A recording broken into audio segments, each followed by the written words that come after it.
Coral Beach, no, na makikita sa Corimao, Ilocos Norte. Malapit lang ito guys sa Bagak, sa Paway. Yan, tingnan nyo, ito yung kanyang pool style. Yun yung kanyang dagat, bandaron. Ang ganda ng view. Yan.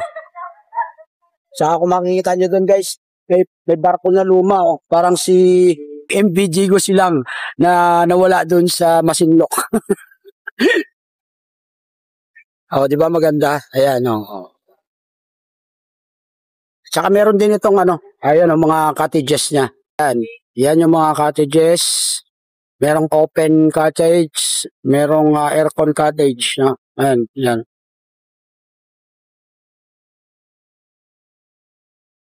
Oh, di ba?